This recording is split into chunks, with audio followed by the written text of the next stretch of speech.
Hey there. Here at SiteGPT, we're always trying to make your chatbot better. So we actually released a feature called the Q&A feature that you can conveniently find within your chatbots. If you go to any of your different chatbots, so like for me with Rise Productive Bot, and then go to Q&A, you'll be able to find it. The reason for this feature is that sometimes, when you end up having different responses come out of your chatbot, it won't always be perfect. But with a mixture of looking at chat history and from downvoted responses from users, you're able to then make adjustments to those responses that your chatbot makes.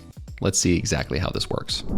Rather than adding any content from the links or files, what we're gonna do within here is, as you can see, I can press add Q&A and we can add a question and add a specific answer to that question.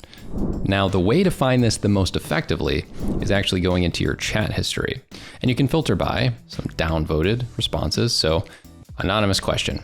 So someone asked, what are your video production services like? And then they asked me what the cost was. So what I can do is click downvoted by user I want to modify, and I would update the response to the cost of our video production services are not public and can be found by booking a call with Dimitri Panici. Make sure to go to this page to fill out a form and book a call with us. So I'm gonna just put the landing page within there. Then when I press save here, you'll notice if I go back to Q&A, that ended up giving it this new response. So now anytime somebody asks this question, it's gonna be trained on that specific question, hence question and answer. You also can do different things from the chat history. So if somebody asks a question that I see consistently, like how do I get in touch with Dimitri and his team? This is fairly fine and accurate, but let's check out another one. It doesn't necessarily have to be a downvote. It can be for any of these. The downvote just ended up making it easier. You also might want to look into times when people have escalated because maybe the questions weren't being answered well enough. So someone asked the question, do Rise Productive templates come with a discount? If so, how much? I would modify this answer because it doesn't necessarily say exactly what I'm looking for. Yes, Rise Productive offers a discount on their Notion templates, specifically a 50% discount if you are a student. And then by pressing save, we'll see now, if I go to Q&A, if I click on this, that this would be the new response. So I can test this out afterwards by definitely going into. Now, we did want to note that when it comes to these, you do not actually need to have the person say the exact thing, like, do Rise Productive Notion templates come with a discount? If so, how much? If somebody asks somebody in the same realm as this, it has the same meaning, it's going to give the same response. So for example, if I ask the question, what is the discount for Rise Productive Notion templates? You'll see this, it responds with, so notice it still answered the question. It says specifically, if you happen to be a student, you can enjoy a 50% discount on these templates. That is exactly what it said here, but it just needs to have the same meaning.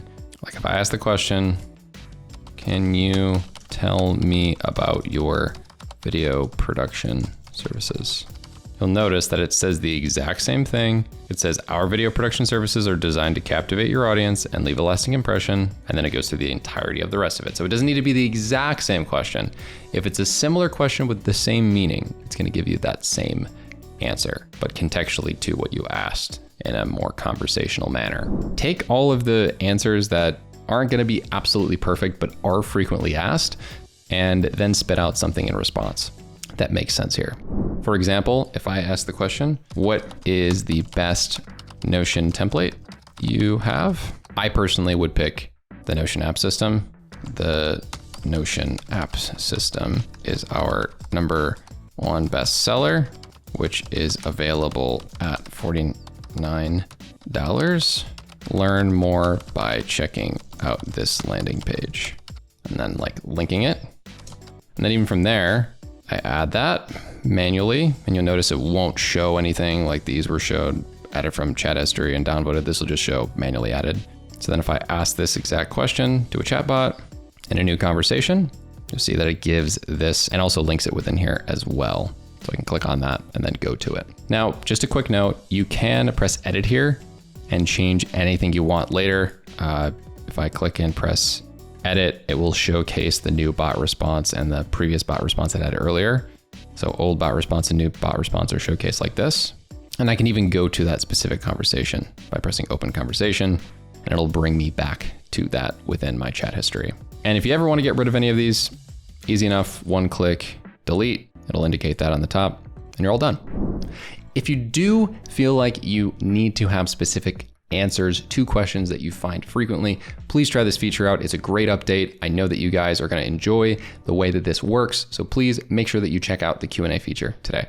And check out this video on how to improve your skills using SiteGPT even more.